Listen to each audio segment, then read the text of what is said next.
Right now, the recovery continues across southern Oklahoma after this weekend's destructive storms there. 4 people were killed.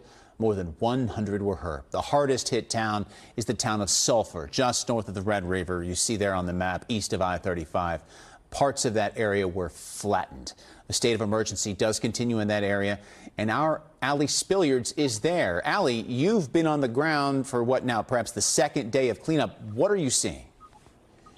Well, Ben, it is still a very heartbreaking and heavy day in Sulphur, but yeah, cleanup is beginning. It started yesterday. Some people are getting a start today. For those who've lost everything, we've been told by multiple people, the only way to go is forward. So we've seen people starting to remove debris. Some are just trying to pull keepsakes from the skeleton of what once was their home as they wait for insurance adjusters to tell them it's okay to go ahead and tear down those last couple of walls so that they can begin to rebuild. We're hearing chainsaws. We're seeing volunteer groups setting up camp. I actually overheard a Red Cross volunteer this morning as I was getting coffee telling some people we need all the help we can get here. And there's also a lot of trauma we've got to point out. You know, I was just speaking with a man who was in his storm cellar when this all happened. Thankfully, he and his wife and son joined neighbors down there.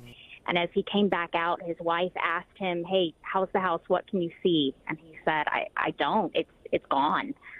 So he's now trying to figure out what to do. He said he's 70 years old and starting over, but they have their lives.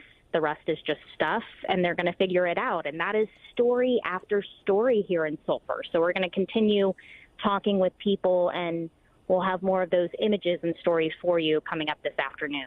Of course, and Allie, as you're speaking, your words matching the pictures we're seeing on the screen, no doubt, no shortage of directions to go there. Thank you very much. Of course, NBC5's Allie Spillyards live there in Sulphur, Oklahoma. She'll have live reports coming up in later newscasts.